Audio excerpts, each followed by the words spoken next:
ঢাকার হযরত শাহজালাল আন্তর্জাতিক বিমানবন্দরের কার্গো ভিলেজে ভয়াবহ আগুনের লেলিহান শিখা যেন এক মুহূর্তেই ছাই করে দিয়েছে হাজারো মানুষের স্বপ্ন, পরিশ্রম আর বিনিয়োগ করা প্রথম ব্যবসায়িক পুঁজি। আজ অনেকে একদম পথে বসে গেছে। লাখ লাখ টাকার পণ্য, বছরের পরিশ্রমে গড়া ব্যবসা সবকিছুই যেন এক মুহূর্তেই শেষ। অনেকের জন্য এটি মাথার উপর থেকে ছিনিয়ে নেওয়া জীবন।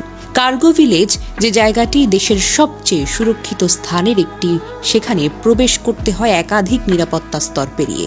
সেখানে কিভাবে আগুন লাগলো? কোনো অঘটন নাকি অন্য কোনো গভীর ষড়যন্ত্র? এত সুরক্ষা, এত সিসিটিভি, এত নিরাপত্তার মাঝেও এমন ভয়াবহ আগুনের উৎস কোথায়? এই কার্গো ভিলেজ মূলত আন্তর্জাতিক বাণিজ্যের হৃৎপিণ্ড। এখানেই থাকে দেশের আমদানি রপ্তানির সবচেয়ে মূল্যবান মালামাল, পোশাক, ইলেকট্রনিক পণ্য, ঔষধ, কেমিক্যাল, যন্ত্রপাতি, এমনকি কোটি কোটি টাকার কুরিয়ার প্যাকেজ। প্রতিদিন এখান দিয়ে দেশ ছাড়ে হাজার হাজার রপ্তানি পণ্য, আর ঢোকে বিদেশ থেকে আসা ব্যবসায়িক চালান। অর্থাৎ কার্গো ভিলেজে আগুন মানে শুধু ভবন নয়, দেশের অর্থনীতির বুকের উপর আগুন। International air express association of বাংলাদেশের সভাপতি কবির আহমেদ বলেছেন, $বিলিয়ন বেশি ক্ষয়ক্ষতি হবে বলে আমরা ধারণা করেছি। এয়ার এক্সপ্রেস ইউনিট পুরোপুরি পড়ে গেছে। আরেকজন C&F কর্মচারীর কণ্ঠ কেঁপে উঠেছে। সব পণ্য, কাপড় চোপড়, কেমিক্যাল সব ছাই। আগামী কয়েক মাস হয়তো আমরা কোনো কাজই করতে পারবো না। এখন প্রশ্ন হলো, দেশের সবচেয়ে নিরাপদ এলাকায় এমন ভয়াবহ আগুন কিভাবে লাগলো? কোনো নিরাপত্তার ত্রুটি ছিল, নাকি এর পেছনে আছে অন্য কোনো উদ্দেশ্য? কোটি কোটি টাকার এই ক্ষতির দায় নেবে কে?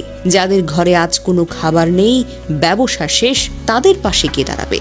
এ আগুন শুধু কার্গো ভিলেজকে পুড়িয়ে দেয়নি, এটি পুড়িয়ে দিয়েছে অসংখ্য স্বপ্ন, ঘাম আর বিশ্বাসের ভিত্তি। প্রশ্ন এখন একটাই, এই আগুনের প্রকৃত কারণ জানতে কি পারবে রাষ্ট্র, নাকি সব আগের মতোই তদন্ত চলছে এই শব্দের মাধ্যমে শেষ হয়ে যাবে?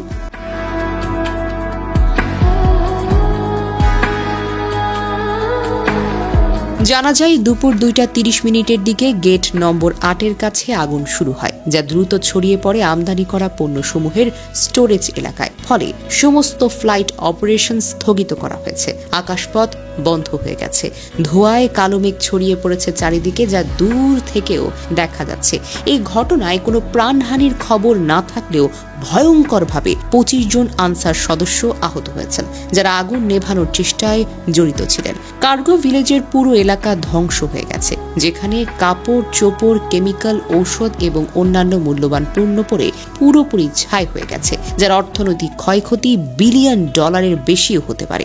এই আগুন নেভাতে 37টি ফায়ার ফাইটিং ইউনিট, বাংলাদেশ বিমান বাহিনী, নৌবাহিনী এবং সেনাবাহিনীর টিম সহ একটি বিশাল অপারেশন চলছে, যা ঘন্টার পর ঘন্টা ধরে চলমান। কয়েকটি ফ্লাইটকে চট্টগ্রাম এবং সিলেট বিমানবন্দরে ডাইভার্ট করা হয়েছে এবং বিমানবন্দরের সুরক্ষিত এলাকায় এমন দুর্ঘটনা ঘটায় নিরাপত্তা ব্যবস্থার গুরুতর ত্রুটি প্রকাশ পেয়েছে।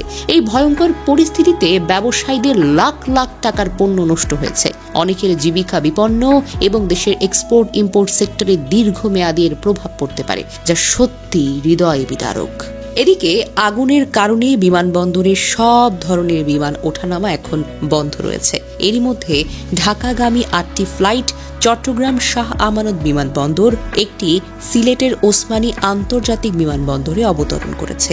ঢাকা থেকে ছেড়ে যাওয়ার অপেক্ষায় থাকা কয়েকটি আন্তর্জাতিক ফ্লাইটও ট্যাক্সিওয়েতে আটকে আছে।